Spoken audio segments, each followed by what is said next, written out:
legends from present and the past. Every week will be an animated bash. What a cartoon! What a cartoon! Maybe a short but mostly shows. We'll talk, we'll analyze, exploring as we go. What a cartoon! What a cartoon! What a cartoon! What a cartoon! Hello, everybody, and welcome to What a Cartoon, where our pianissimos are very delicate. I'm your host, sad piano robot Bob Mackey, and this is an audio exploration of every cartoon ever. Who else is here with me today? It's showtime, Bob. Oh, I'm Henry Gilbert. Okay, good. Sorry. Who else? Bruce Timm without the perviness. I'm Matthew J. That's right. But with the perviness. Oh, wow. So it all cancels each other out. Yeah. And I'm just Bruce Timm. today's episode is the Big O episode, A Legacy of Amadeus. Big O! It's showtime! So we are back on the anime wagon, everybody. That's Back just a on our warning. bullshit. In the first 30 seconds, we will warn you if it's anime, so you can just jump out. Like I recommend you snap your phone in half. It's the only way to be pure and clean. Well, make sure you delete your Patreon first. Oh, wait, don't do that. You won't be able to do it after. In fact, give us more money and then break your phone.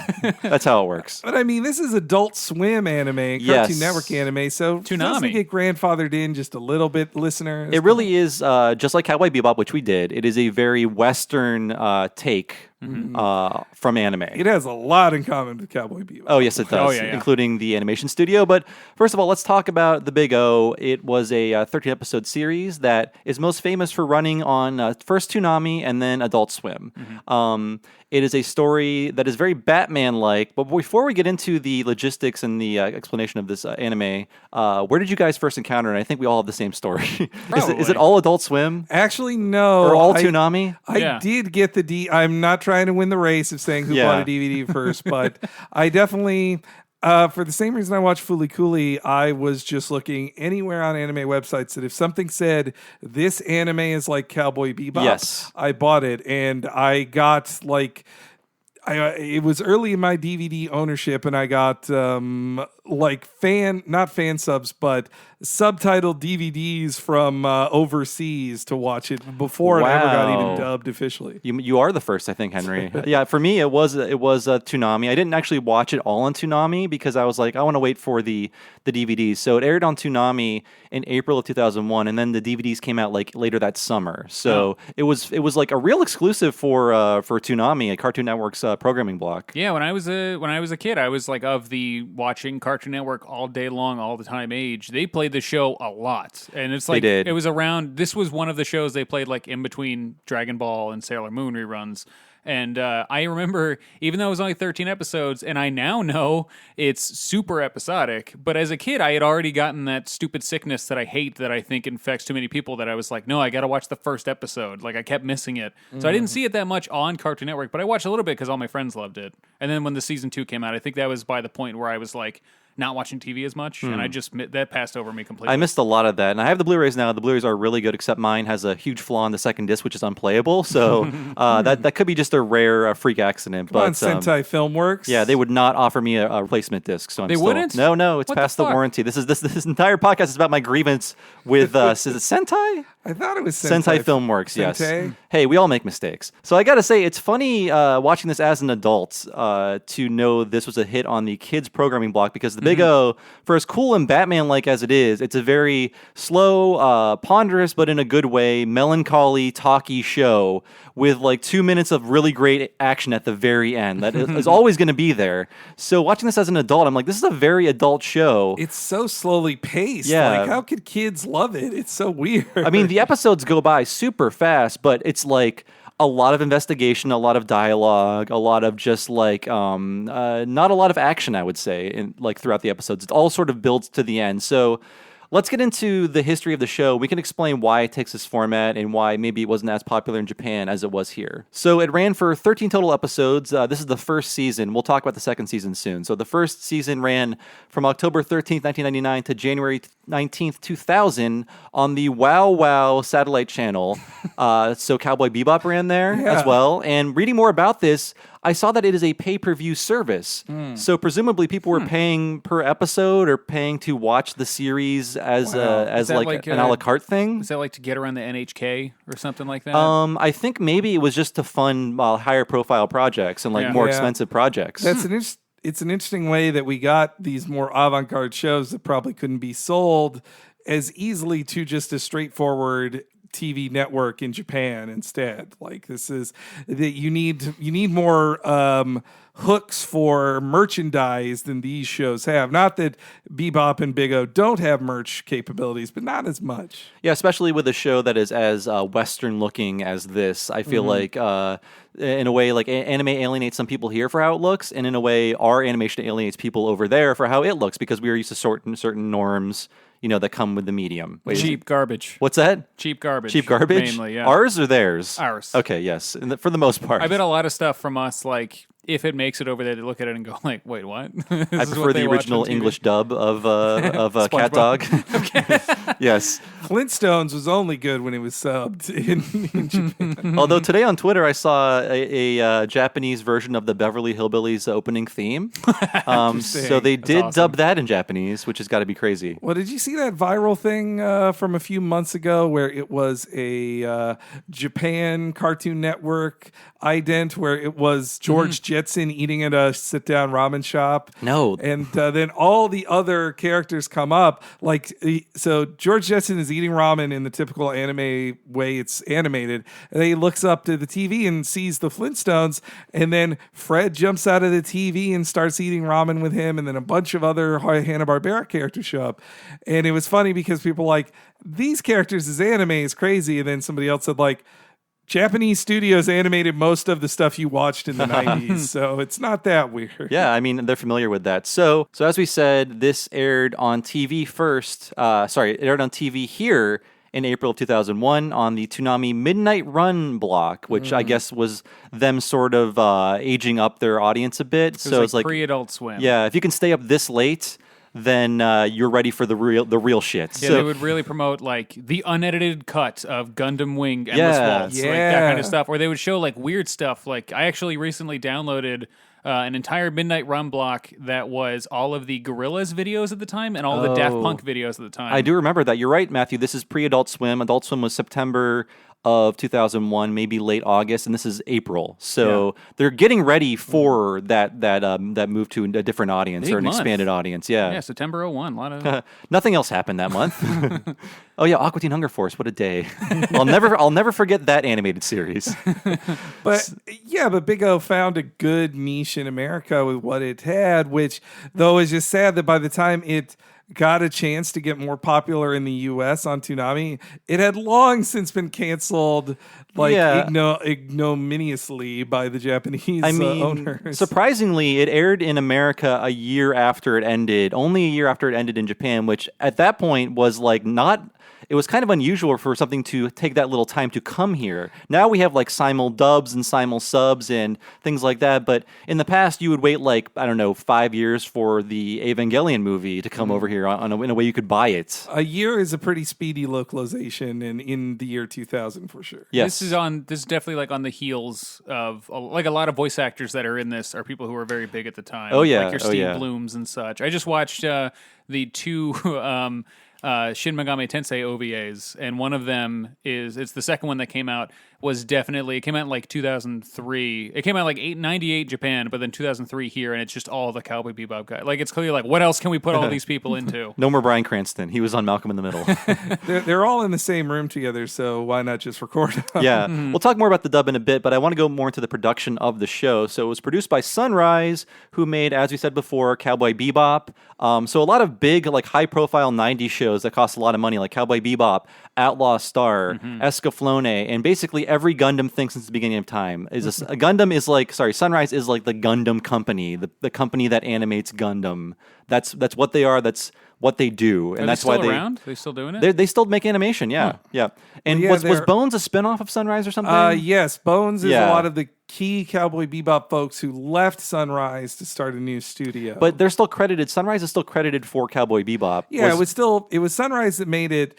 But then when they made the Cowboy Bebop film, that was Bones making that. Okay, so maybe Bones is like an internal production company within Sunrise at the time of Bebop. I think it's similar to the Clover situation of just like you were your own thing and then you became basically Bones is their Platinum Games. Pixar. Yeah, or yeah, you're right. Yeah, that makes sense. So the people behind the series, I pulled out the series director and the main writer. There's several writers in the first season, and I think one person wrote every script in the second season, which is why maybe that season has some issues. But so the series director is Kazuyoshi Katayama. He started with the 1982 space adventure Cobra movie, but he was also notably the assistant director on Nausicaa. He was the assistant to Miyazaki. So pretty big. So he started in 82. 84, he is assisting Miyazaki with their first movie, so he's a big cheese. He's a huge cheese. This Miyazaki guy was really good at like finding talent and that's how Anno got started. Miyazaki saw him in college and was like, "Give this guy a job on Nausicaa." So and also like Nausicaa was Miyazaki like fucking off and doing his own thing. Yeah, so yeah. He was probably pulling a lot of talent that like he's getting a lot of young people. And he could hire whoever he wanted without a Sao Takahata telling him like, no, I'm in charge of this. Or like without people like he's like, I know what talent is. I know someone who can work. You don't need to give me your fucking resume. I saw you made the fucking Daikon short. You can come and work for me. So this guy was also the animation director of the Giant Robo OVA series from the 90s, also made by Sunrise. And it is glorious looking. It's unavailable. It's out of print right now in America. But if you look at Giant Robo, you'll see a lot in common with the Big O. It's like a mini Roger Smith, and who rides a giant robot with a face. So you can put it together yourself. And also the designs on Giant Robo are not necessarily like Batman the Animated Series looking, but they're also very Western looking as the Big O is. So Giant Robo is sort of maybe the prototype for Big O, or maybe like a spiritual like prequel to the Big O, if you want to call it that. Yeah, I mean, Giant Robo wasn't a big hit. It was like a limited OVA series, so I could see Katayama just saying like, why waste this idea on one thing? I'll just tweak it ever so slightly. It is really beautiful, though. I recommend you go look up clips of it on YouTube. I hope someone licenses it soon, because there are 7 OVAs, and they were on DVD at one point by the company Media Blasters, who is long gone. But if you look at the DVDs now, it's like $400 or something like that. It's crazy. I say steal it until it's available, but I mean, it's a glorious looking show. I forgot Media Blasters was like, that was they were like the non-porn label of a porn anime publisher. Yeah, and occasionally you would see like trailers for porn on their DVDs. Like, I didn't sign up for this. Or hentai, I should say. It was much more high-minded than pornography. It was hentai. It was for the discerning perv. So the main writer of the series is Chiaki Konaka, who wrote Giant Robo. So there's a lot of Giant Robo crossover here. Also wrote the anime series Hellsing. And more in common with Big O, the series Razafon, which was an early 2000 series that is very much sort of an Evangelion-style thinky mech anime. Razafon, I remember it being very slow and not super interesting, but it might hold up. There's 26 episodes, so I'm not as inclined to revisit that as I am with something like the Big O. When Konaka was the writer for Serial Experiment Lane. Sorry, I didn't know. Oh, no, I was going to get to that. I mean, and I have seen that, and fuck if I know what that's about. But that show is amazing because of that. It's sort of like the Black Mirror of the 90s. Like, what will the internet do to our minds? Computers, but too much. Yes. Yeah, I like Lane, or at least I remember liking it. I haven't watched it in a long time. It's cool. It mostly holds up. I discovered it a few years ago because I was just Googling like anime like Shin Megami Tensei, because like I just love that that like techno cyberpunk bullshit that Japan loves so much, and it's cool. It plays into that a lot. And he also, along with Lane, he did like the 3rd season of the Digimon show, which is apparently the fucked up season where everybody is doubting their existence. Oh, that makes sense. That's what he always does. Like, then when I found out that he was the head writer of the second the only writer of the second season credited, I'm like, that's the problem. Yeah. Like, he found his one trick of like, what is life, man? And he just kept going. Yes, he's a real spirit wanderer, that man. But so he's an Xavier Renegade Angel. He really is, of the anime industry. But so after the Giant Robo OVAs failed to make a splash, I believe they lost money. They're very high profile, very expensive production. They were sort of the Giant Robo OVAs are based on a manga from the 60s. So they were like, these cool robot shows are so great, let's make our own tribute to them, and nobody cared. So the OVA was like, Big O was like, let's make good on this idea. Let's actually make something that makes money and that will, be more popular than Giant Robo. Yeah, that's an interesting thing about Japan is, like, yes, they remake their same things again and again, and they make sequels to things, but they're generally made by the people who made those things, or, like, the sons of the people who made those things. Like, nostalgia is a market there, But our country is run and destroyed by nostalgia, so it's funny to see them, like, sometimes a thing doesn't work because it reminds you of a thing you loved when you were a kid. I guess, I mean, there is cynical nostalgia in Japan, but it doesn't feel as cynical sometimes as it does all here. All of our nostalgia is cynical now, so it's hard for me to see any as not. Well, maybe that nostalgia isn't as businessy, of just like they don't just put a consortium of people in charge of it. It's just like, well, no, this is a storyboard. Nobody makes this. Look, like, guys, you're not going to believe this. He's been alone his whole life. That's why his name is Han Solo. Oh my God. I mean, the new Lupin series are fucking great. Yeah. And they made the characters like age with the times. Like Lupin is now sort of more aligned with his Miyazaki version than any other version of him you've seen before. I think that's also a thing that sets them apart from our nostalgia because, you know, whoa, Luke Skywalker could never doubt himself. How dare they? You know, whereas Japan, they always want to see, like, I don't know if they always want to see how things reflect the times, but they definitely, like, when I watch a thing like that it's changed in some way. No one's insistent that Lupin has to be a molester of women. Yeah. I mean, now he's on Twitter in the show, so fucking he uses love Twitter. I love that line, that meme image of him, like, oh, so everybody's a cop now. So this series, the concept originated in 1996, actually by a character designer at Sunrise named Keiichi Sato, who I believe was also character designer and mech designer on Giant Robo. He basically had just this vague idea of a man in a black suit who piloted a giant robo in a city where everyone lost their memories. And that's basically just the premise of Big O.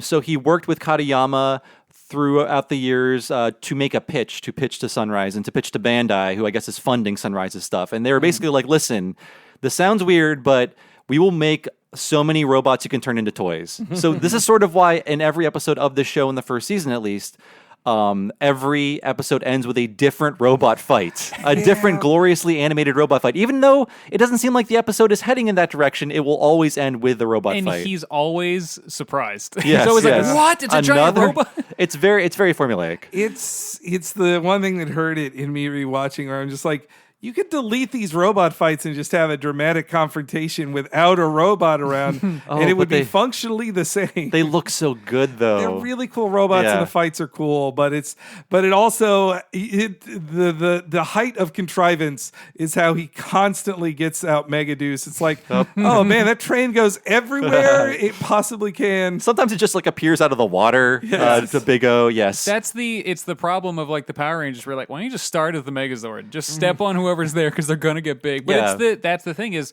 this show. Yes, it's a callback to like old mech shows and stuff, but it's even more a callback to tokusatsu stuff. Like it is one of those fights are right out of like Godzilla and Ultraman. Right.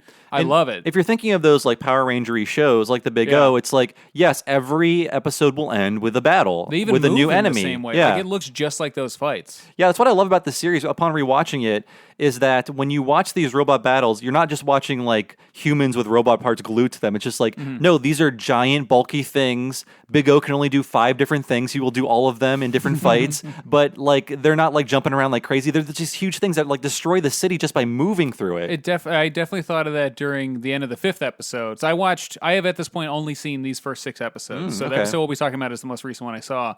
The end of the 5th episode, it's like a giant, weird, gross, squiddy ghost, but it looks like a rubber suit that a guy's wearing. And then there's also like a robot underneath it too, I believe. Yeah. Well, he does, as I tweeted, it is the same scheme as that one Scooby-Doo villain from the first season Scooby-Doo, where he's like, and I projected this ghost onto myself.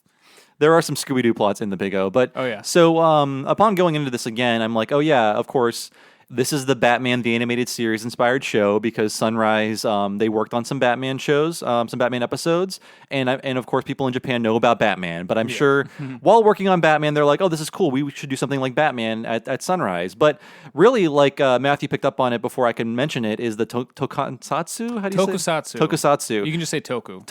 The Toku shows. That's my Jerry blank. So, when I first watched this show 15 years ago, I'm like, yes, there's all the Art Deco stuff. Roger Smith is Batman, and he's got a butler, and he lives in a mansion. No one knows that he pilots Big O. It's very Batman. But now I'm like, oh no, this is like a mix-up Batman the Animated Series in like 60s and 70s robot anime, where if you look at Angel, the character Angel, she's a fucking like Bond girl right out of the 60s. So all the robots are just like giant toys, and if you go to Nakano Broadway, which is this basically like giant Japanese flea market almost, you can pull them off the shelves and look at them yourself. That's what they feel like. Like they're just big, bulky robots like from the scene 60s. In Tomorrowland. The Keegan-Michael Key. You're referencing Tomorrowland, and that's a mistake. There's a real weight to the characters, especially I like how they're not animating a person, they are animating machinery, especially when Big O charges up all that steam in his elbow to do his big punch. It's like you feel the weight of and it's got that big hammer in it too that like adds to the punch. That's such a cool little add-on. Yeah, I love that. Like Roger will swing the fist, and then like the piston will come out and make the fist go in. Yeah, it's so like great. It's a punch and then another punch. Yeah, I love the physicality of him in the Big O, like working those like levers and the foot pedals. It's really Which, cool. Like, what is that? It's the same thing when I watch Ava, and I'm like, what do those two little things they pull do? What do you control? Like in the rebuilds, they give them buttons to press. But you're like, how does that 1-to-1 to make you move and do this kung fu move? Roger Smith has some buttons to push, and like he's in the also moving like pedals with his feet. Don't forget about that. That's true. And like in the Toku shows, Roger Smith also has sort of a transformation sequence where like we see the same animation every episode of him seeing the words "Cast in the name of God, ye not guilty," and saying "Big O Showtime" He's and got getting an Ultraman into the watch. thing. Yes, he's got a watch too. That's straight out of Ultraman. Yeah. Although also it works for budgetary reasons too, because I would say a good 1 to 2 minutes of every episode is reused footage or Evangelion static shot cheats. Yeah, but man, they really earn. They work towards getting those robot fights to look immaculate and great. And even when there's not a lot happening, everything is very cleanly drawn. There's no ugly shots in this show. I assume it was a very expensive show to make. There are it's very rare. There are a couple where that's just they drew one cell of a car and they're pushing it across a thing. But it is it's an immaculately drawn show. I also want to mention, it's not just Batman TAS, it's also the movies, which also inspired Bebop a bit. Like there's even a scene right out of Batman Returns where when he parks his car and it lifts up and all that armor goes on it. Definitely, yeah. I forgot which movie that was from. That happens twice in the series. It's Returns, right? Yeah. Well, That's the one so where he in gets hacked one, into? he can put all the armor on it. In 2 is where it can lift up and be remote controlled shooting things. I had a toy of that. That's where he roasts a dude alive at the start of his. That's Batman is quite the murderer in Michael Keaton verse. In the Returns or the first one, or just both. both? I mean, Yeah. he kills guys. He puts a bomb on a guy and throws him down a well. He knocks guys out of that tower too, right? In the Joker fight, yeah. He says "Who are you? I'm Batman," and then kills the guy. He shoots at the Joker with bullets that come out of his plane, which I guess don't count as a gun because you're not pulling a trigger with your fingers. The car did it. The plane did it. Yeah, but I love that Roger Smith is just drawn as Bruce Wayne just all the time. He's like, well, I'm just always Batman. With really cool eyebrows, batarang eyebrows. That's his one difference from the square-jawed Bruce Wayne of Batman the Animated Series. He's got a pointy jaw, right? Yeah. I mean, he has an Alfred who also, and he gets mad when they wake him up early, which is like a recurring Batman thing. Is it? People wake up Bruce Wayne all the time. It happens in Batman Begins. It happens in the animated series a bunch. Basically, the railroad with the Big O attached to it is his Batcave. Yeah, that's true. That's true. So the premise of the series is in Paradigm City, everyone 40 years ago lost their memory. And Roger Smith is a negotiator. He's a sort of detective. And all the cases he's assigned or picks up, he's independent, are related to these memories of the past. And also, the grass is green and the girls are pretty. That's Paradise City. We're in Paradigm City. I get all my anime confused. I don't think there's any grass in this show, by the way. It's all concrete. I like in multiple episodes, somebody tells him, well, this isn't what a negotiator does. You should be a private eye. He's like, look, I got hired to do this. I'm a negotiator. I went to school for one thing. It sounds cooler. So the premise of the series I love because it gives the show a sort of dream logic where if you think too much about the premise, it doesn't make any sense. Why didn't they pick up the newspaper and read about what happened in the past?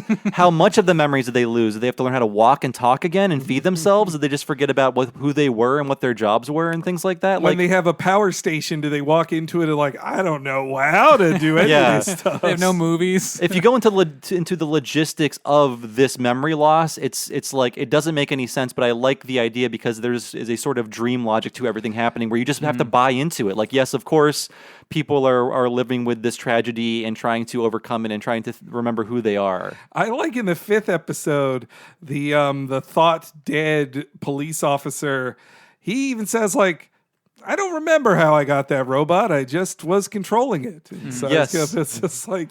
And it's funny that you mentioned that, Henry, because all of the giant robots, okay, let's get over this for a second. In the dub is great, and we're going to play clips from the dub. They call them mega deuces. A mega deuce is what you take after Thanksgiving dinner. yeah. I was saving that joke for this moment. You wrote the joke in 2001. I did. It's mega deus.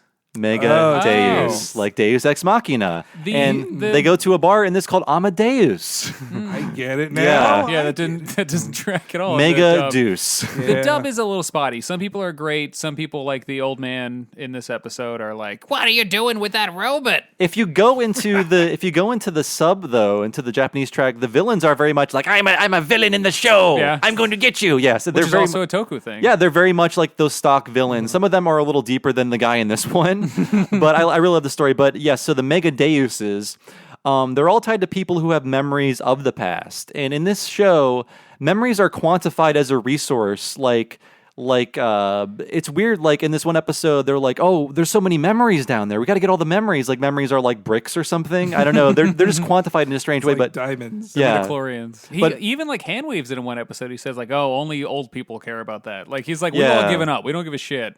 But everybody that has a Mega Deus or can control one, it's all related to who they were in the past, or they have some connection from the past or some memory from the past that allows them to control this robot. Like the robot guy in this episode. Yes. And that goes for Roger as well, which also Roger Smith, that is the blandest name of a protagonist I've ever heard in something. It is the name of an alien hiding. I know. Oh my God, you're right. I am Roger Smith. But I think that's the bit, is that since we don't have these attachments to old things, and it's all that stuff that plays in a lot of anime, is like sins of the past, sins of the father, attachment to things, attachment to institutions, and the only way we can the only way to get rid of the past is to kill it. And I think also there's a slight level of localization to that, of just like, well, in Japan, these borrowed English names, they are heard differently than an American would. So when you hear a character named Dorothy or Roger Smith or Instro, you're not thinking like, well, that's pretty lame. Instro, like instrument, I get it. Yeah. And it's also, I mean, we are forgetting one thing, is like about half a century before the show came out, a big thing happened that affected a lot of people in Japan. So they're also kind of referencing that as well. Yeah, that's true. I mean, it's hard to escape the shadow of that when you're in Japan making media. But yes, so in the first season, instead of searching for answers to big questions like who is Roger Smith, why does he have Big O, what's happening to this world, it was really just an episodic sandbox to play with this premise of the town without memory. I mean, towards the end, they worked their way towards finding an answer, but it ends on a cliffhanger, so they could have, in an attempt to get picked up for another season. So I didn't mention this before, but when the show started, they were given 26 episode order. When it aired, the network was like, or Wow or whoever said, no, now it's 13. No one's watching this. So they end the 13th episode with a huge cliffhanger in order to get people interested in a second series, and it worked. But only thanks to America, not Japanese interest. Which is kind of a big, because nowadays that's kind of becoming a regular thing, but only recently. I felt like that had never happened before. That like that I don't a think major, so. Not never. Like say with Power Rangers, the original Mighty Morphin Power Rangers, they ran out of source material, so they paid Toho to make. They paid the company to make more of them, and just the fight scenes. So but that was the insane, uncomparable popularity of Power Rangers. Big O wasn't that big. No way. No, not as big as the Power Rangers for sure. Wasn't Devilman Crybaby a similar situation? Like, isn't that become more of a thing now that like Americans are affecting well, now Netflix just pays for it. Yeah, which I think is like, this is definitely a precursor to that, to the shows that Netflix is putting out. So yeah, season 1, very episodic. I love it a lot, and I like these different adventures in this world that always end in a robot fight. Season 2, co-funded by Cartoon Network Studios, and that was a huge deal, as Henry said earlier. It ran shortly before it ran here in Japan, like only by a few months. So it aired on Cartoon Network's Adult Swim from August to November of 2003. And this series, they went to digital animation.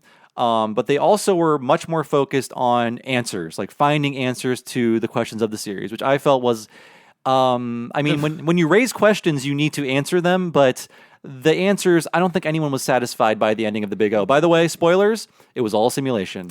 Yeah. Fuck. Yes. That sucks. Oh no, what's his name is right.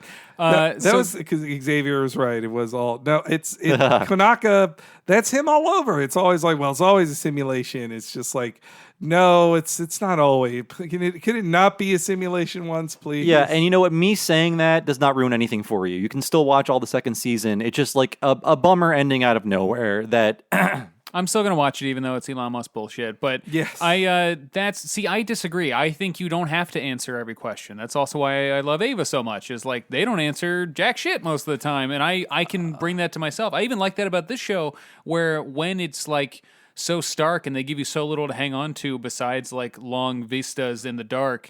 I like that. Like I have put my own. I don't know if I'm projecting or what, but like I see Roger as basically Archer. Like I like that he's like fuck everything. I don't care. I'm the best at this, and I like that he's like kind of a dick and he's kind of stupid. Yeah. And then it really cements during the credits when he's like leaning on that thing. He's leaning on that sand timer. It's just like fucking senior picture at the end of the show. That's exactly. I think of it as like he paid for his own photo shoot for the cover of his autobiography that he hasn't written yet. Like I think he has the cover and he's trying to sell it. Roger, I hardly knew me.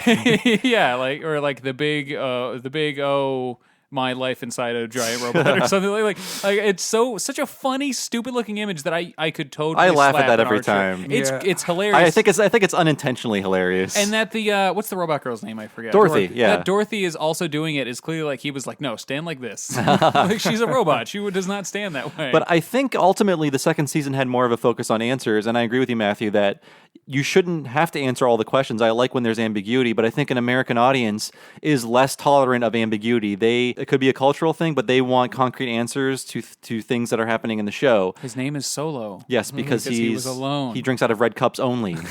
Only. But because this was co-funded by Cartoon Network Studios with input from American producers, I'm not going to say Americans ruined the Big O, but I think they were like, no, you have to answer questions. This is pre-Lost and everything, but there was still like Americans want answers to questions. I mean, for Cartoon Network, they had by the time this aired, they had been hearing for 4 years what fans wanted, or 3 years what fans wanted out of more Big O. Yeah. And so once they're paying the bills, it is it's a different situation for all involved. Instead of just something is complete in Japan and then you just take it as is with no notes. That's not how television production works in America. Like, so if they're going to get involved, they're going to give notes. Like, that's just the deal. Yeah, again, ultimately, the ending is not great and there's no more Big O to be had. I don't think anyone was necessarily satisfied. If you were satisfied by that ending, let me know. But the second season is still good. I just feel like that focus on answers is not what I like about the first season. I like just the random adventures in this weird town where you just learn things in passing. Like in one episode, it's like, oh, there aren't cats and dogs anymore. No one says why. They're just really expensive because they're so rare. Who knows why? So good. We ate them into extinction. You'll never see the sun anymore. You seeing the sun here is just an expensive simulation. No one can afford that. That's true. I totally forgot about they live in domes. Yeah. Like, why domes? What's happening on the outside? Like no one is talking about this stuff because they just live in the world. How come there's no one on the streets when he's driving outside the dome? That too. Are people not allowed outside the dome? But I read somewhere that they did have a pretty concrete plan for because they were ordered at 26 episodes, but I'm sure they weren't written, and I'm sure a lot of stuff changed in that writing. Yeah, process, I mean they do. With one writer. They do work fairly far ahead in the anime production schedule. At least I don't know. They could have been on episode 5 when they were told you're only getting 13, or maybe episode 8. So, and in the like 4 years before getting picked up again, there could have been changes. So who knows what their original plan was for the series. And I'm sure they would have liked to do more if it had been a bigger hit. The second season, if it had been a bigger hit, they probably would have done more. Yeah. And I wonder where they would have gone with the resolution they had at the end of 2, or because as if I recall correctly, I didn't rewatch the series finale during this prep, but it ends with going back to the beginning, right? Yeah, it sort of restarts the world, and like Roger and Dorothy are different in some way. I totally forget what the ending is, but you're right. It is like a restart of the simulation world. It's the rebuild of Evangelion. So would it just be like rebuild of Evangelion, where some things are the same, some things are different? And I believe like Angel's the director or something like that. It's like also a metaphor for the creative process. I don't know. It's also very. I will say on the dub, I really like the dub. It is very distracting, that especially in the episodes with Angel, that it's like, well, it's Steve Bloom and Wendy Lee, and as in their pretty much the exact voices they use for Spike and Faye in Bebop. I do love. I mean, it is distracting. I do love the dub, and I do love Dorothy's voice especially. Dorothy doesn't talk that much, but the delivery, and I believe it's the dub director doing Dorothy. She does an amazing job as Dorothy. I love the interplay between her and Roger, and I just love Dorothy as a character. In fact, I tweeted a picture of her. I tweeted a video of her busting open a wall in the opening in the remade opening for the Blu-rays, and I just put, "Oh yeah," because I want to talk about the regular opening. Oh, we're going to get to that in a second. Okay, but I do want to talk about just some random things about the first series. Number one, it is traditionally animated. It's not digital, and this is probably like one of the last best looking traditionally animated anime series ever. There's like a ton of sales on eBay too, and they're pretty affordable. Oh my god, they're affordable. They're not ridiculous. There's one of him in the Big O holding the things, but the things aren't there. It's just his hands out. I'll draw the things in. But what I love about this, which we don't see anymore, and I know why, it's hard to do and expensive, but I love drawn robot fights, like people drawing like very immobile objects, like very very set, fixed. Like what's the word I'm looking for? They're not like humans where you can flex and like move. They don't have like skin, or they're just a solid form. They're more rigid. So I just love them conveying that with hand-drawn animation. And when Henry told me like, oh yeah, in the Ava movies the robots are CGI, I was just like, oh man. Not all of it, because you told me that too, and I just watched all the rebuilds. It's there's a ton of that. There's enough of that it's annoying, but there's still plenty of like, there are some gorgeous. I don't think anything quite touches the Asuka fight in End of Evangelion. Yeah, but like there's some really good looking and the ones that. So I was told this by my friend David Bednar, who was a big Ava fan, and I believe Ava Rebuild 2 was like his favorite animated movie. Wow. He said like the 3D artists just couldn't figure it out. Like they were comparing it to the original one. This is a different show I'm talking about now. But he was like, so they had to have the 2D artists come in and like basically animate it first with like animatics, which is also a common practice, but like they had to do this. So then the 3D artists had to like work with them to figure it out. Which I think is just cool because I am an old man and don't like 3D animation. Yeah, I mean this show looks amazing. The Blu-rays are fantastic. Again, mine was broken, but I'm sure they're not all like that. But so yeah, the Blu-rays are great. Mine is broken in some way. I'll buy another one. I love the Big O that much. I'll spend $80 on the whole series. Okay, but it's cheaper than that. They're $40, but I'm buying two sets. Total, okay. So $80 total. But that's how much I spent on the DVDs 15 years ago. So who cares? But money's worthless now. Yay! Exactly. Thanks, economy. But just watching this traditional animation via Blu-ray, it's just glorious. I love seeing like the texture of the paint and the little dust you can see when the cells are being moved and everything like that. Like I love it so much. I just love just very, very well-preserved traditional animation. There's nothing better to watch. And Matthew and I were talking about this. Like Disney fucks over all of their old movies. They're like, no, this is a new movie. Get rid of all the dust. All of the traces of like humanity are erased. I get so mad. I've stopped buying Disney Blu-rays, and for a while I was buying all of them. Like when a new one would come out, I'd be like, yeah, sure. Here's your fucking $35 for this movie I've seen a billion times. But it started to really get to me, and then I looked into it. There was that viral Twitter thread recently where this guy pointed out, I had no idea how they pull it apart. They take the cell animation out. Redrawing it. Like, that's disgusting. They pull it apart, and they clean them up separately, and some of them, like the cheaper ones, like Mickey's Christmas Carol, which is clearly like more of a budget release because it's not a movie, it looks like they just put it through a vectorizer, and it takes all the shit out of it. There's not a single speck of like, it's disgusting. When all these like I just watched Robot Carnival, which is put up by Discotheque, who is like a boutique Blu-ray. They're the greatest. They're fantastic. And it's like I'm watching, I can tell it's just a print that they scanned and did not spend much money cleaning up because like that's worthless. I hate when they clean. I just saw 2001 in 70 millimeter, like a 70 millimeter print of 2001. I saw that too. It's amazing. It's incredible. I saw it at the, not to one up you, I'm sorry. I saw it in Los Angeles. I saw it front row center. on one of the biggest movie screens that wasn't an IMAX screen I've ever seen in my life. It was like I was inside of the film. I only saw it at the Castro. Sorry, this is at the ArcLight Hollywood, and it was an incredible experience, and they specifically put on it unrestored. So I think people are starting to catch on to, restoring film sucks. It's the same as colorizing. I hope so, because I even with non-animation stuff like the 2001 thing, I just love the physicality and the texture you get when something is made from something that's real and tangible. Yeah, I remember at Midnights for Maniacs, the film series that would be done. It used to be the Castro, and I think it's all just around, like at the Alamo Drafthouse in the city. But the guy would make a big deal of like, we got a 70 millimeter, we got a 35 millimeter print. We're not projecting a Blu-ray. Like, that's not what we're doing. We could project a Blu-ray or even a digital copy and it would look all right, but this is about watching film. And there is a palpable difference to it. I know I sound like an old man complaining about media, but it is, you can tell. There's a group in Philly called Exhumed Films. They show old horror movies, and they're always not just prints, they're like original prints. So sometimes you'll see a movie that like the print was not taken care of and it's like pink now, but that's so much cooler. That's like I feel awesome watching this. I loved one of the best ones from Midnights for Maniacs was he had the Hulk Hogan film No Holds Barred, and he said, I believe he said that when he called the company to get the original 35 millimeter, they're like, no one has ever asked for this. This is a perfect print of it, like brand new, because it was played for like 2 weeks and then sent back to tearing the shoot it into off. space for future societies to find.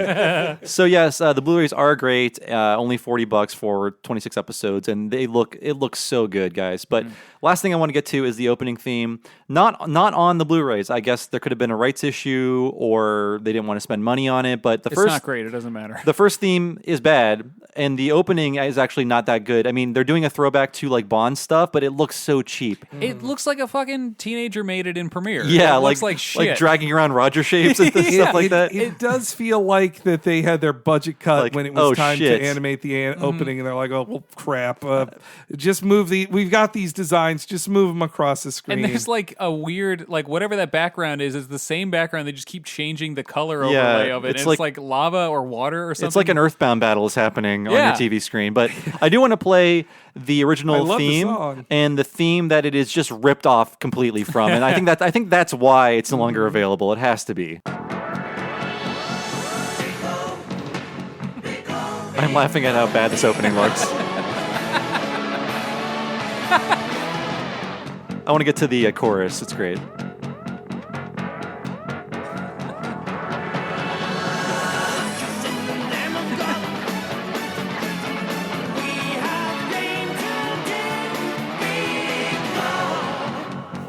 Yeah, it's like your senior project in your Adobe Premiere class or something. Even like that. The like newspaper cutout letters that are shaking around. That is such like a 90s, early 2000s. That's like an Azumanga Daioh thing. Like, that is so out of nowhere and looks terrible. It's not in tone with the show, and also I have to say that this opening song is not great, but the music in the show is phenomenal. Yes. I forgot how jazzy it was. It's really good. There's not enough of it, but man, the music Especially is so good. episode. Yeah, so here's the Queen theme from Flash Gordon, which I'm not even going to say it's inspired by this. It's just this. Flash, savior of the universe.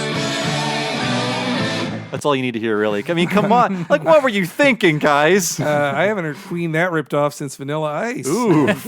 Oh, man, I bet they had the same defense. Yes, yeah. No, ours goes da-da-da, yours goes da-da-da. We say Big O, not Flash Gordon. But yeah, I actually like the clip show recut opening they did for the first and second seasons. They just use a song from the soundtrack that says Big O a bunch, but it's fun, it's jazzy, it's better than the bad confusing opening from the first season. And apparently there was a second season opening that I don't remember that they cut to, so there could have been a song issue, but it was not the Flash Gordon ripoff. I mean, presentationally, I don't even mind those being gone. It's like it feels more like an episodic adventure if they just have no opening. You're like, and now just have Roger Smith introduce us into the world of Big O again with another narration. It fits more the tone of Big O than like the shrieking Flash Gordon ripoff. Then so let's get into the episode itself.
forgetfulness. 40 years ago, everything we knew was destroyed. The face of the planet changed forever. There isn't anyone who really knows exactly what did happen. The survivors left without memories. In the aftermath, a new society has formed. I perform a much-needed job here in the City of Amnesia. In Paradigm City, the rich close themselves into giant domes, while the poor must live without protection. But one man stands for something more, and he does it in serious style. As a professional, I just try to do my best. His name is Roger Smith, the Negotiator. Try this. Goes against my principles, but I don't have a choice. His allies, an android, a butler, Leave this up to me. and Big O. It's showtime! When they start a job, they always see it through. Rest in peace! Bye-bye! Enemies of Paradigm City, beware. There's a new robot on the block. You're not going anywhere! You crazy little fool! You're gonna get yourself killed! Time to finish this! Can't stay here if we do it! Defend it once and for all! Big O, starting Monday, April 2nd at 5:30. Good guys still wear black, only to Nani. Hello, everybody. It's not showtime. It's time for our commercial break. I'm Bob Mackey. Ye not guilty, Henry Gilbert. Ye am guilty. That's what I'll say. Guilty of making a fantastic podcast. I feel bad about myself. But hey, everybody, thanks for listening to What a Cartoon. This is sort of a low-energy break. We just got back from our LA trip. You can hear all about that on our Patreon. And speaking of our Patreon, that is what funds everything that we do here. And we have so many great perks for you. For the low, low price of $5 a month, you'll get so much. You'll get this podcast a week ahead of time and ad-free. You'll get Talking Simpsons a week ahead of time and ad-free, and so many exclusive miniseries. They will live on our Patreon forever, like Talking Critic, the entire first 2 seasons of The Critic. We didn't do the third one because it doesn't exist. We also did Talking Futurama. That's the entire first season of Futurama with the Talking Simpsons treatment, and all of our future miniseries will live there as we unlock them. So check it out at patreon.com/Talking Simpsons. There's other stuff too, Henry. Almost too much to list in this commercial break. We'll try to get through it all. What else is going on there at $5 a month for all of our patrons? At $5 a month, you get access to all of the interviews we've done. We've done about one a month, it's averaged out to, for the year we've been doing the Patreon. That includes interviews with Dana Gould, Bill Oakley, Mike Scully, Mike Reese, David Silverman, and Ian Jones-Quartey. Tons more coming down the line, too. We've got lots of cool interviews planned, and you will hear them exclusively on the Patreon. Not to mention our season wrap-ups, where we go through the news that happened during each season of The Simpsons when we do it, when we reach the end of it, which we just did with season 7. That's and right. We did the same with the deleted scenes. That's right. You can listen to us give commentary on all the deleted scenes, but for $10 a month, you'll get access to our video tier, and we have deleted scenes from seasons 5, 6, and 7 to date. And we've also gone through all of the Tracy Ullman Show shorts with our commentary. So there's a lot going on in that video tier if you've not checked in on it for $10 a month. Yeah, if you started from the beginning with Talking Simpsons, you're like, you didn't do the stuff before the first season. Now we did. We did the shorts, and we went through all of them of varying video quality. But hey, there's never been an official release of most of them. Yes, we take what we can get. So yes, check it all out on patreon.com/Talking Simpsons. That supports everything we do here. It's our full-time jobs, and we are loving everything we're doing, and we can't wait to do more for you. And one last thing, if you're looking for the Big O, it's not streaming anywhere, as we pointed out on the podcast. But currently, and I'm not sure how long this deal is going on because I cannot find a date, but Sentai Filmworks, the publisher who releases the Big O on Blu-ray, is having a summer sale, presumably for the entire summer because there's no dates listed. But right now, if you go to SentaiFilmworks.com, you can have all of the Big O, all 26 episodes for $31.99. It retails for about $80 normally, so that's a great deal. On and a actually, Blu-ray set? Hell yeah. and the Blu-rays are great. Please forget that one of my discs was not functioning. That was just a mistake. But Henry and I just spent about $100 each on this sale. Good Lord, yeah. So if you love anime, you probably do since you're listening to this, but there's so much going on there, like all of Azumanga Daioh for like $8, all of Those Who Hunt Elves for like $8. So many. Cat Labor, Wings of Ionomis, Gunbuster, Adventures. Yeah. I'm trying to remember what else I bought, but a lot. Pat Labor. I got all of the Pat Labor Blu-rays for about $20 each. That's the entire 49 episodes. I'm going to be like rolling in anime all summer, and you can too. This is not like an affiliate deal, by the way. They just have a great deal going on, presumably for the entire summer. And if you want to see all the Big O again, you don't feel like stealing it, it is really affordable and on Blu-ray. So yes, thanks for listening, folks. Remember, that's patreon.com/TalkingSimpsons, and we'll let you get back to the Big O.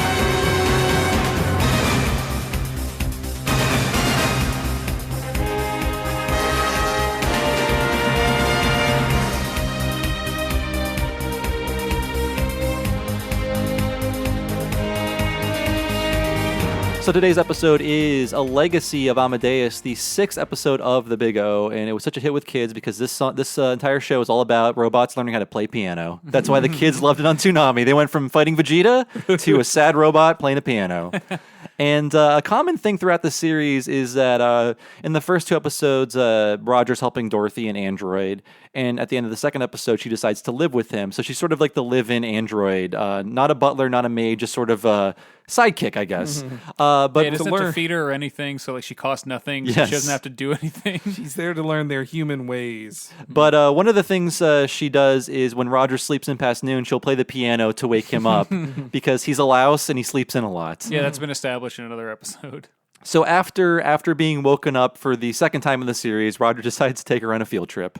Going out, sir? I thought you had nothing planned today. I have to see an old friend. And you'll be taking Miss Dorothy along with you. If I want to preserve my peaceful mornings at all. And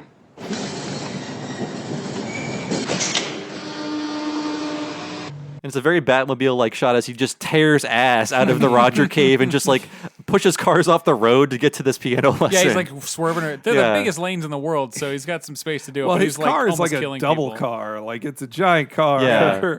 And yeah, I mean, it's exactly the Batmobile. They were not shy about their inspirations in that case. Well, same, actually talking about Evangelion, Dorothy also really reminds me of Rey. Yeah, I was thinking that too. She's a little more more of an edge to her, I think. Oh, yes, she knows how to get you. She's spunky. Yeah. She's got spunk. Doesn't just do what she's told. She'll wake your ass up. And I just like how effortlessly strong she is. And in fact, in this episode, like Roger's about to pick a lock, but she just like shoves the door open with like one little push. I really like that Roger in general. He robot punches people, but he's not like he says he's a negotiator. He's not a fighter. He's not here to fight people. Yeah, and earlier in the series, I believe, or maybe after this point, we find out he doesn't carry a gun. He doesn't murder people. So he's sort of like a very Batman-like. Like the show is trying to rip off. I think it's the episode before this. Yeah, when they're underwater. Because I definitely heard Okay, that one. yes. Well, and not seen in this episode, but he also has Batman's grapple gun. Just whenever he needs That's right. it. Does it come out of his watch? Yes. Okay, I thought so. It should really just rip his hand off. It really would just tear your wrist up, man. But he's got bad carpal tunnel. So Roger, he values waking up in a leisurely frame of mind. So he's taking Dorothy to the Amadeus Bar and Restaurant to get some piano lessons to have her learn a little more peaceful music instead of this just like insane like ragtime shit she's waking him up with every morning. She's just like playing it crazy fast. Well, I like that Roger too. He talks about how much he loves the little things in life. He's like, I have these rules. And then the rules, when you find out about his rules, they're like, I like wearing black suits, or coffee is good, or my rules for eggs. He says you have to wear black if you live in his house. Yeah, you're right. He does appreciate like the small things. Like you see him like out on his little balcony like drinking coffee. Yes. Which is a very Archer thing as well. Yeah, I think that's, you're right. I think that's more, how hard is it to poach an egg? I think that's more the same of like, too, like we don't have these hang-ups from from previous institutions or whatever, so we can appreciate the little things. Like, I am unemployed, and I feel guilty when I do anything. If I'm watching anime or if I'm like just sitting outside doing nothing, I'm like, I should be getting a job. I should be making money at every second. I'm an American, damn it. Exactly. That's oh my god, that is killing me.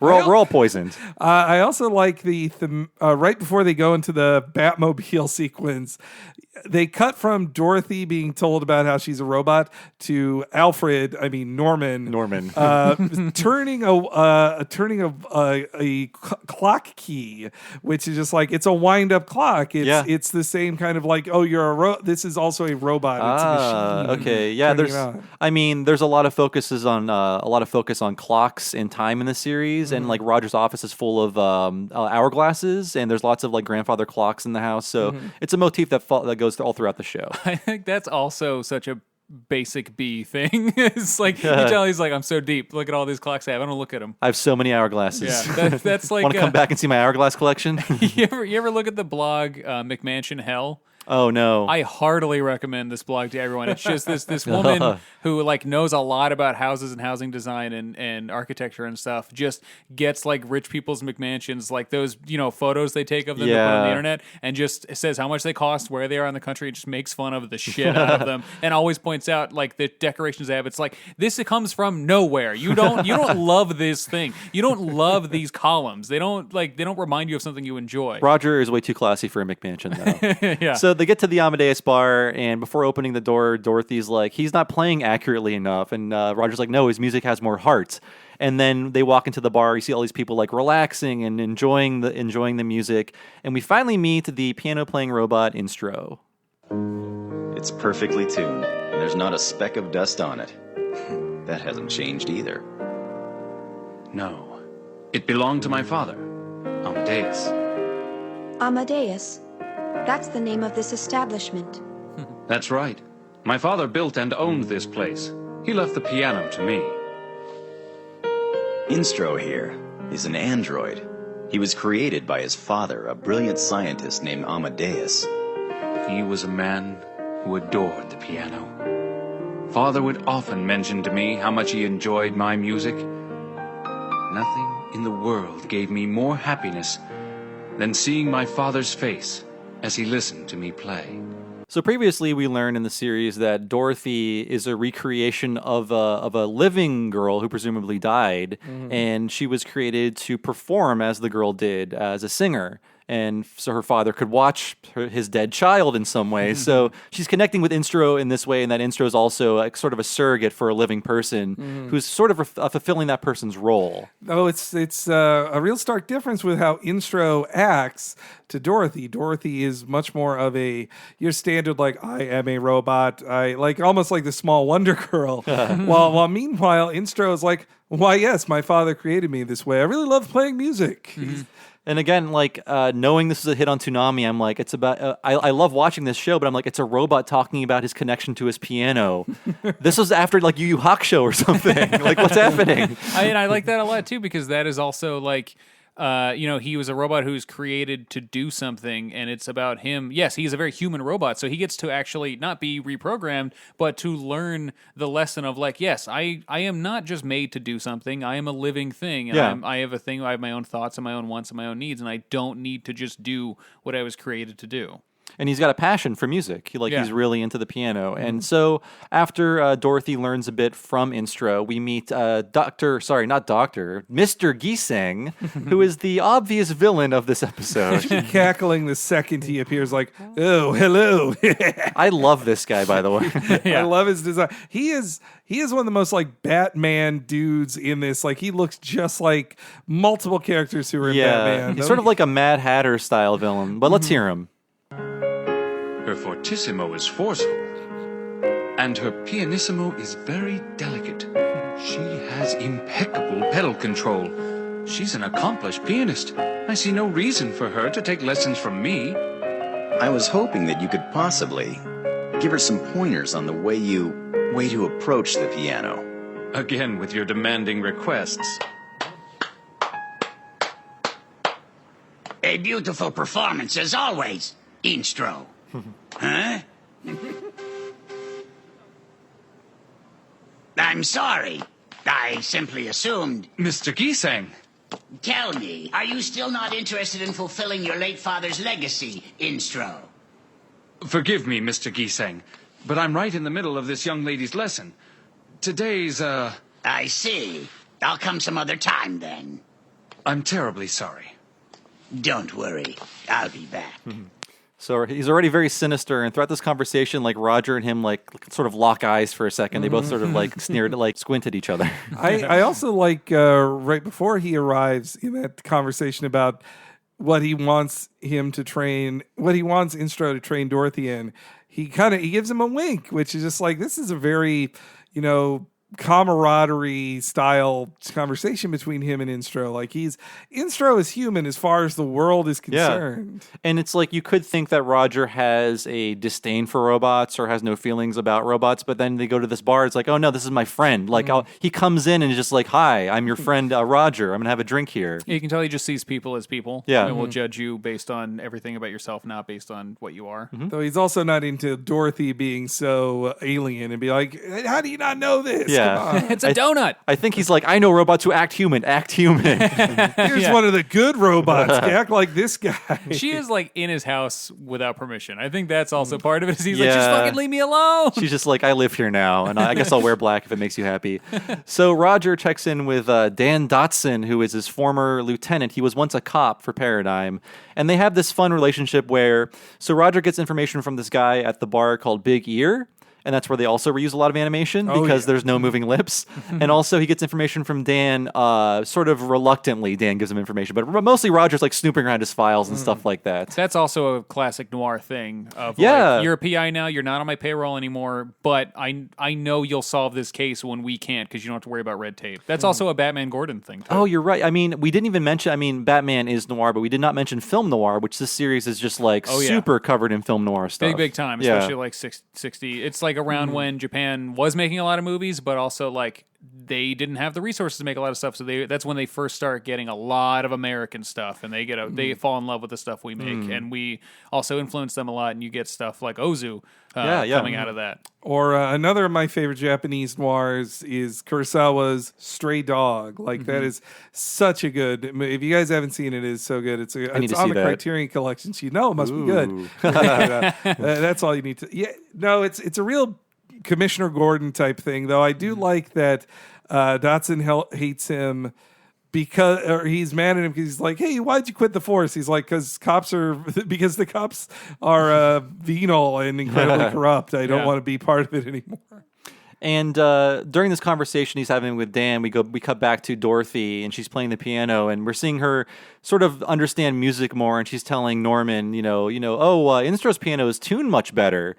And he's like, I didn't think you cared about that, do you? And she's like, not really. So I think she's sort of faking it, faking not being interested, but I think she actually cares. She's like, no, I don't really care, but she does. She's getting more appreciation for what the purpose of music is. She makes other excuses for caring about Instro later in it. So she's just trying to pretend she hasn't learned empathy. I mean, she clearly is interested in music at least somewhat because we only have seen her, I think, play the piano to annoy him, right? Yeah, she sees the piano as a way to like rouse people, so not as like an instrument to produce other feelings. She could just be like hitting the keys, like blah blah blah blah blah, like just to wake him up. But she's playing the music in front of her, so she clearly has at least some inkling of like, oh, this is interesting. She knows that one song at least. But so Dan gives us an info dump on who Mr. Giseng is.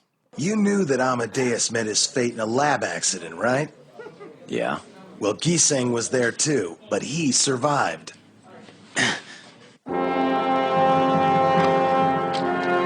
His research partner? You mean Giseng's a scientist? Uh-huh. But I sure don't know what he's up to now.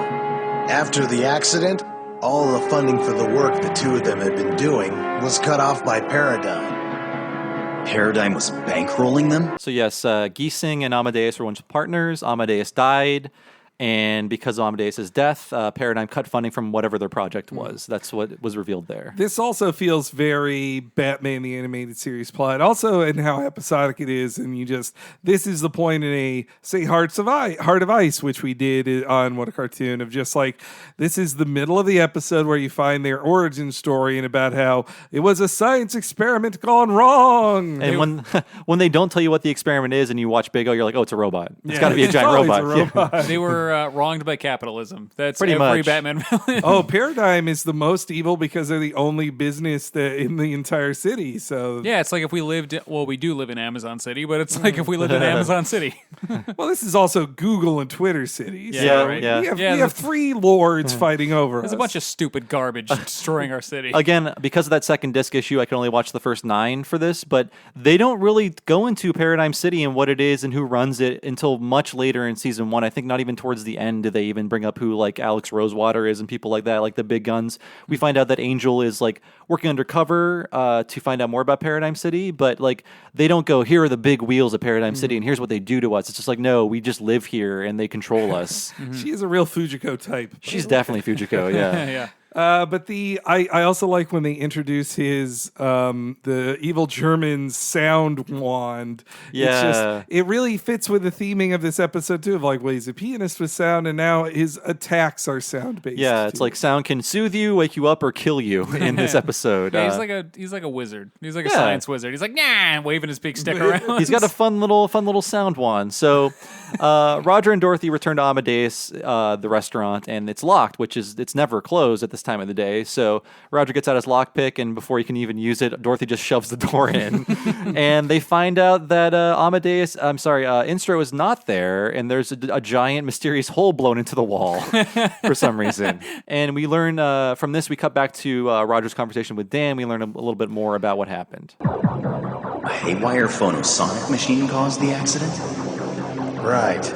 I don't know what kind of experimentation they were doing with sound waves, but half of Amadeus' home was leveled, blown away.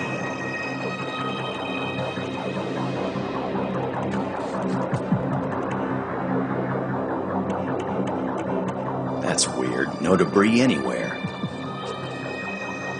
Roger, Please, you must bring him back safely. It's a surprise, to say the least, to hear words like that coming out of your mouth. We're not finished with my lessons yet. Whatever you say. And there's a fee. Your payment will be my improved ability to play. That's music to my ears.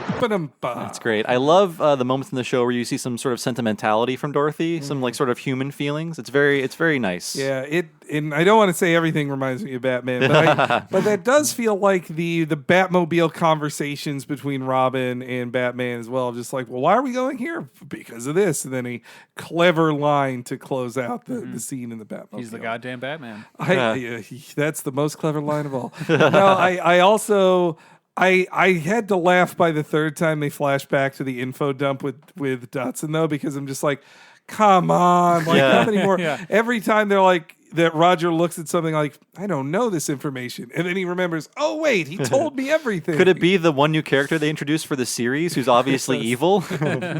Yes, so they go out to Amadeus's and he's a Mr. Giesing, not get his doctorate in evil science. They drive out to his lab. I like how Roger just blasts through the keep out signs with a machine gun. He could just run through them, but he decides to shoot them. Scratch out the paint. If you've got a gun, why not? Yeah, that's America's belief in general. But it's a great abandoned mansion design too. A wonderful spooky place to investigate things and have a fight. And there's a giant like perfect hole blown into the mansion, just like the hole that was blown into the bar. At this point, they find a picture of Amadeus and his son, but you don't see what the son looks like. So they're making the connection like, yes, we're in the right place. And before too long, a giant robot appears, and Instro is piloting it. Instro, that's... Yes, my father built it, and I am his instrument. I am a tool to be used to activate my father's legacy. I was never a pianist! No, you're wrong!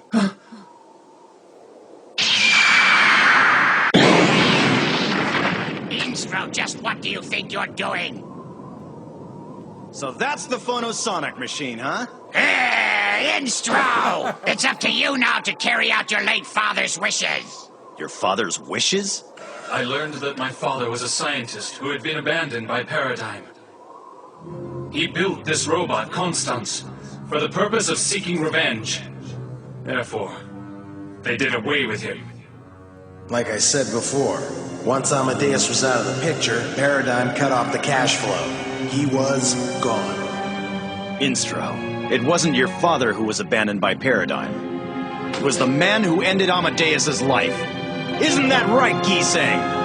How dare you! Don't listen to a word he says, Instrument. He's a filthy liar! Mr. Giseng, please put down the staff. I will carry out my father's wishes and yours as well. Huh? So Instro thinks that Paradigm abandoned his father, and that's why he wanted revenge. But in actuality, his father was killed, and that's why Paradigm was like, we don't want this anymore. So, and I believe it was so...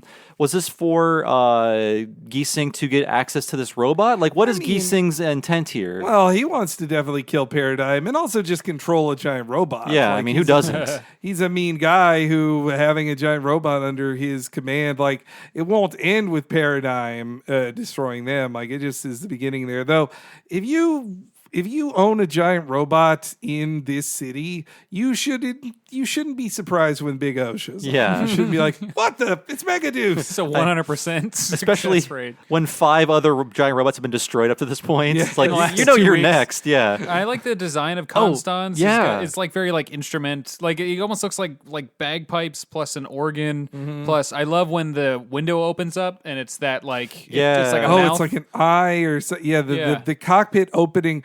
They totally just closes. They open and close it. It's basically just playing it in forward and reverse, but it looks so good. It opens and closes so smooth. And I love the 8 arms. Yeah. I mean, to think that like someone had to draw that over and over again, every arm of this very complex looking robot. It's a really great design. They of course get ripped off. Yeah. But again, this is like in a Deus Ex Machina way, Big O just explodes out of the ground. There isn't even a scene of him calling. In the previous episodes, they at least had like him calling Norman like, hey, you gonna send that thing? Didn't I tell you last night to send that over here? As the show progresses, we're only in episode 6. As the show progresses, the excuses they make to get Big O there are less and less. Like in episodes like 2 and 3, you might see Big O like traveling there via the subway that's abandoned. But now you're right, Henry. It's just like, I'm here. Hello, I'm Big O. He smashes through like buildings too sometimes. Yeah. There's one where a bunch of cops are there and he destroys like a football stadium or something, and they're like, oh fuck, they're just like, Big O's here, and they don't say like we should arrest him for doing that. They need like a Big O version of a doggy door just to get him in safely. He crawls in. See, that's what's cool about Tokyo 3 and Evangelion. They built the whole thing planning for where they'd launch robots out of it. Robot launching came first, then the city. I also like that Instro, unlike every other idiot in this world, the second when he sees Roger and then immediately sees Big O, he's like, oh, that's you in there. Like, you're the pilot of Big O. Like, yeah.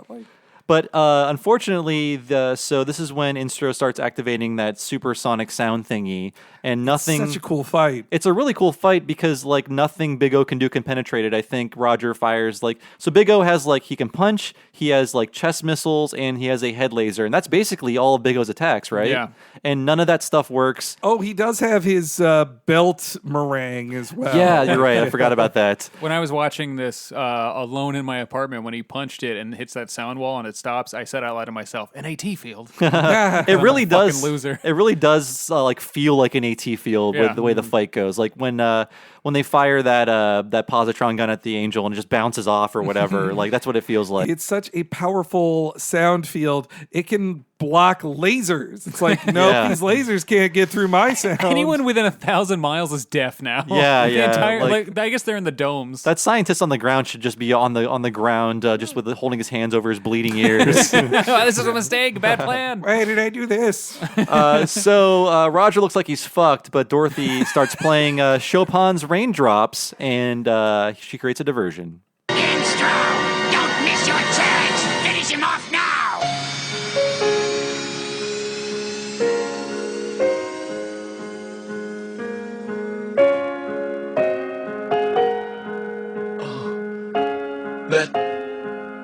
melody. Dorothy!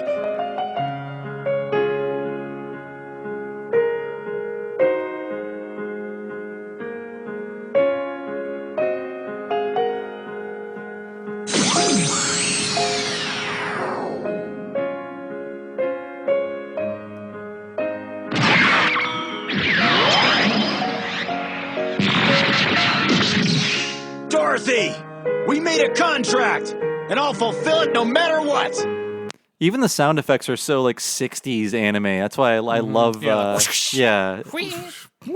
I love a good bwing. It kind of reminds me of the sound in like Smash Brothers when you're about to hit like a good like home run bat thing. Yeah. So the sounds you heard are, I think they're Big O blasting off Constance's arms, all 8 of them, and that's how Dr. Giesing dies. His arm just falls on him. It's a very blameless Disney death of like, well, Roger didn't directly kill him. It's like he was in the bad area. My hubris. He like double screams. He like dies twice of like, I'm about to be crushed and I exploded. And I'm being crushed. I think he was trying to use that wand to stop himself from being crushed, like in the very last seconds of his life, but it didn't work out. You get a little bit of business there where he like stops it for a second, I think, and then it just drops. So in the end, Roger confronts Instro inside of Constance to try to talk some sense into him.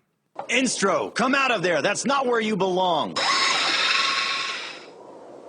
Roger Smith, thank you.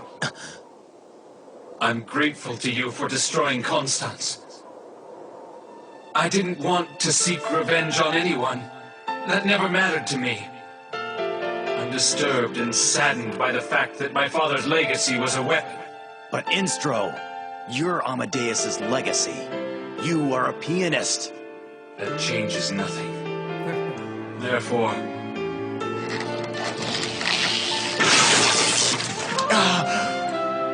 I shall never return to the piano again. You must. We're not finished with my lessons yet. Music is great, yeah.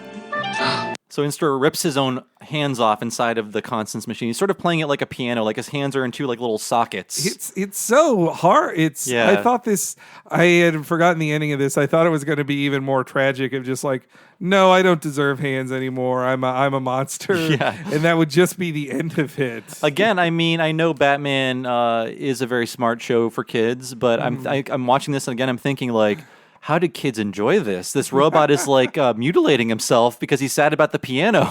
They just let it go. They're like, yeah, no, that's and that he denies himself any more music just because, and he didn't even do anything. He almost did something. He was tricked. And he was tricked. Yeah.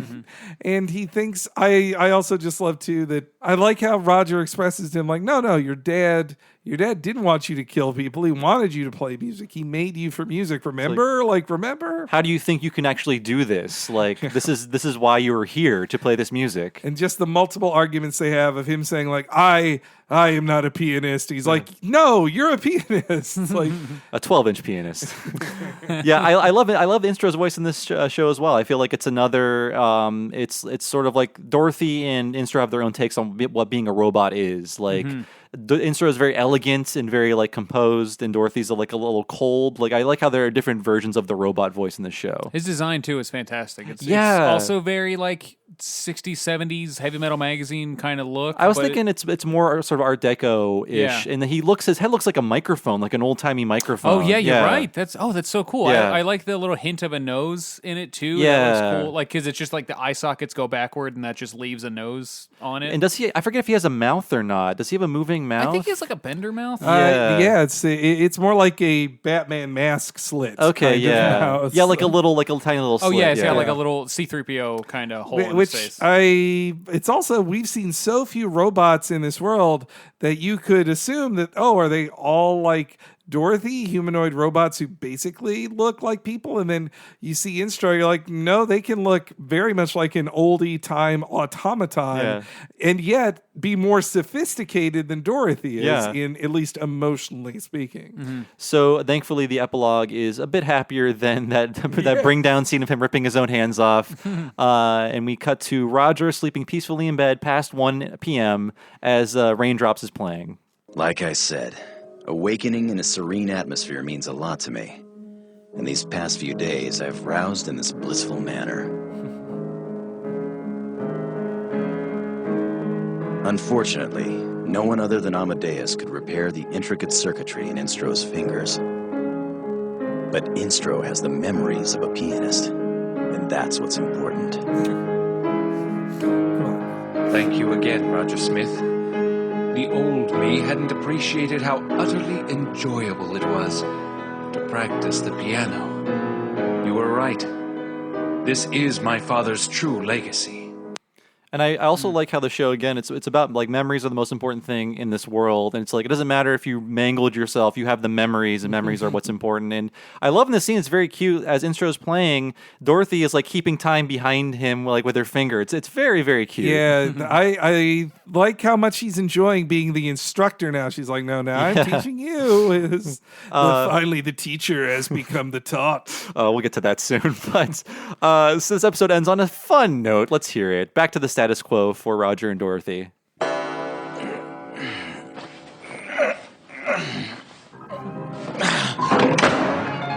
Superb. See? Dorothy Wainwright! No side. So the episodes all end with like text. I think the text is supposed to communicate like the resolution of the case of the negotiation. Either way, it's like we have come to terms and no side, and there's one other one that's in there. What the other one was, but yeah, usually it's either there's no resolution or we have come to terms, which is their "See You, Space Cowboy," which not. That Evangelion often ended with "to be continued" on the screen, so it's not like Cowboy Bebop invented white text on a black screen at the end of an episode. I'm discovering that every Gainax show ends that way. I've been watching Gunbuster and Nadia, and they all have the Tsutsuku or something like that. Yeah, because I was like, oh, that's exactly. It's the same black with the white text at the bottom. And I also it's cost cutting, but I love that they give nothing away in their previews. It's just someone picks up a phone and you hear characters say the next title. It's great. Bring back my ghost. I love it every time. A very well drawn phone too. But yeah, there's a lot of. I love how like this episode, the beginning and the end are both parallel to each other. Where I love how in the beginning it is Roger waking up angry, turning Norman turning the key in the clock, and Dorothy playing the piano. It ends all the same way within a different context. Although they go back to him getting angry at 1 p.m. At her mad piano playing. Just come on, get up, Roger. It's 1. Just as Norman is finishing turning the clock. Yeah. When we decided to do the big O, I was like immediately I thought, the robot piano episode. Not even thinking about the other ones. That's the one I zeroed in on. And I think I'm happy with my choice. I don't know what you guys think, having seen a little bit more than this. I think this is a good one because it's not too deep into lore.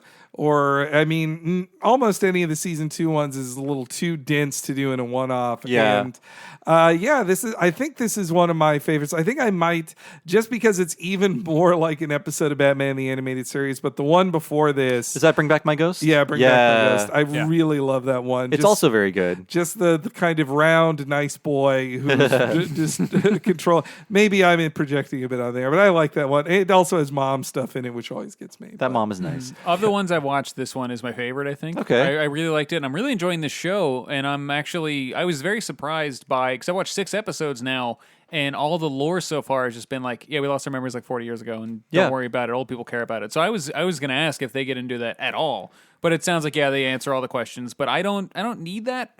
But I'm going to watch them all anyway. Yeah, I mean, you should, even though, again, it ends on a sour note. The fact that it ends on that bad note won't ruin the rest of the fun for you. It just know that you're not going to be satisfied at the end, or you might be satisfied if you're weird. I think I'm just bitter at what fan theories have become. Yeah, I mean, a fan theory is that the main character's in a coma. That is my baggage I bring to this, where just like I'm okay with not having a Wikipedia entry for everything that happens in the show. I'm okay with them building off of a mystery that's not answered and letting you think about it and letting you figure out the answers to the questions. Ambiguity is okay. Yeah. It's not. And I do love the end theme and Forever, but I love it because it is so cheesy. Like it is exactly like a Peebo Bryson end theme to a Disney film. Like, it's like the contemporary version of a love theme in a 90s Disney movie. It's just like, can you feel the love tonight or whatever? Yeah, or Somewhere are out there. Yeah. Or all those classics. Which, I do like how cheesy it is. Yeah, it's in English in the Japanese one too. They didn't make an English version for this. That was their original intention. I mean, I believe in my limited research on the background of Big O that the producers on this were they expected or hoped for Western success. And I mean, when they make that the ending theme, they definitely are thinking they're thinking of a Western audience much more than a Japanese. That music was blasting off the charts in 1999 in America. Oh, yeah. But yeah, I chose this episode upon further reflection in that it does what I like to see Big O do best, which is tell a story not connected to lore, that's just a fun, not fun, but it's fun to watch, but it's a melancholy story about loss in this very interesting sandbox world that a lot of cool things can happen in, and lots of atmosphere, lots of great music, lots of fun characters. Even the completely one-dimensional villain is a fun character, and you know exactly what he's going to do the second he shows up. But I feel like this is what I like best in the show, and I wish it was just an episodic show that just had a fun adventure every week. But unfortunately, it did have to get more up its own butt with what is happening in Paradigm City and who runs Paradigm City, and are we all tomatoes in this garden of life? Which was also the bad thing that happened to Bebop. Like, it's not terrible. Yeah. It's just like the least interesting that entire show is when it's like 3 lore episodes in a row. I love when a thing.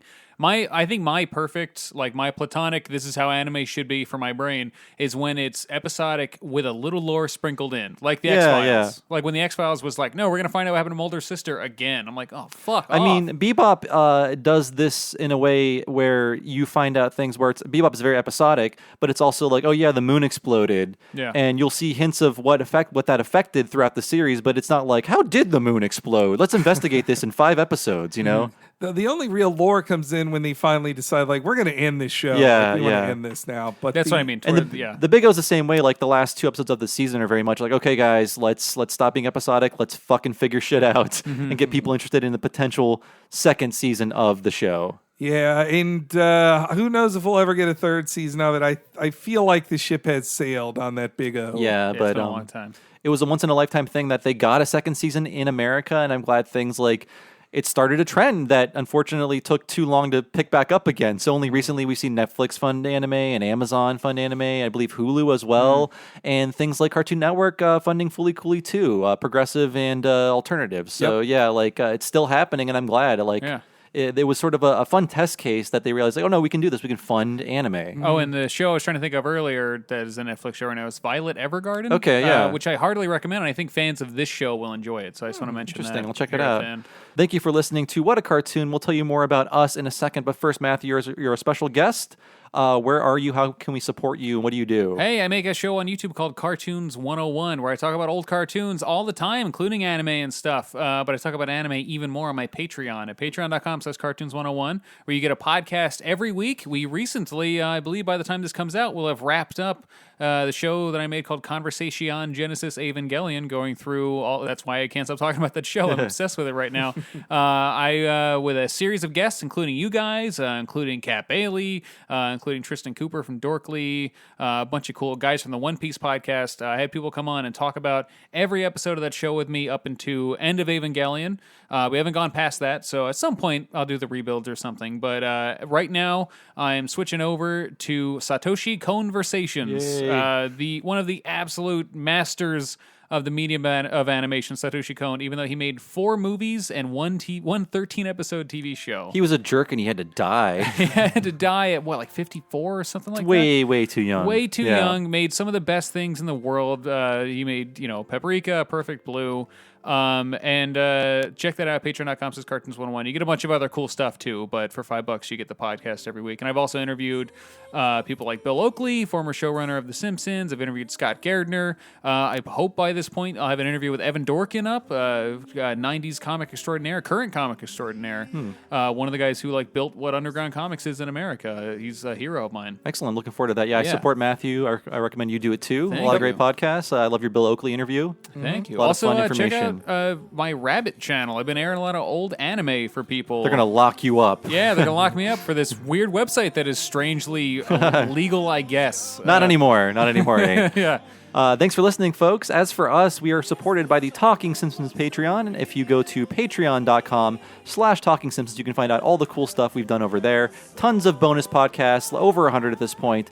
And at this point in time, we will be back from our LA trip, and we have a lot of great stuff coming to you from all the work we did there, so look forward to that. Henry, what are some recent bonus things people can look at on our Patreon right now? Well, you can check out our interview with Mike Reese, who was an executive producer on The Simpsons for 30 years, and he has a ton of stories of Simpsons lore, not to mention his time on The Critic, and even a little hint at his work on other animation like Despicable Me, believe it or not. That's right, he named some of the most popular Minions after Simpsons writers. It's crazy. It's nuts. And also, if you liked our Space Ghost episode of What a Cartoon, we talked to a person who, Nell Scoville, who among writing for The Simpsons and Space Ghost and Mystery Science Theater and The Critic, we talked to her about her brand new book and all of the work she did in animation as well. You can check out both those, and our Futurama deleted scenes are brand new as well on there, and you can watch the video version of that at the premium $10 level. Patreon.com/Talking Simpsons. Thank you, folks. As for me, I've been one of your hosts, Bob Mackey. You can find me on Twitter as Bob Servo. My other podcast is Retronauts, every Monday and occasionally a bonus episode on Friday. Just go to retronauts.com or look for Retronauts in your podcatcher of choice. We are a classic gaming podcast. We've been going on since 2006, for Christ's sake. So find a topic that you're interested in and find the corresponding episode. If it doesn't exist, we will make it at some point, I swear to you. Retronauts.com. Henry. HENREYG on Twitter. You can follow me there for all my thoughts on animation and Simpsons. And whenever we put out any new podcasts, you'll be the first to know about it if you follow me there. Thanks so much for listening, folks. We'll see you next week for the Tick episode, The Tick versus the Tick. We'll see you then.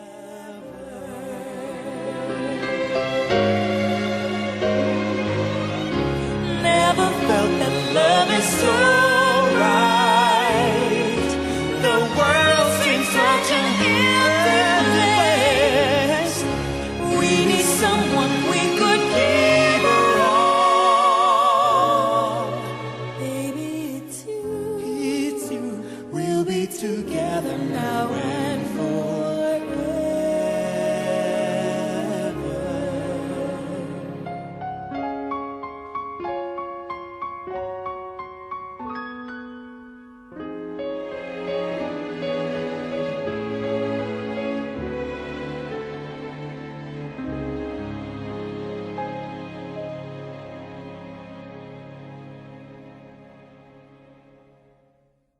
Roger, this person is playing a rendition of a classical sonata.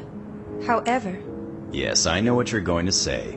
He doesn't follow the sheet music as precisely as you do. But... But what? his playing has more heart.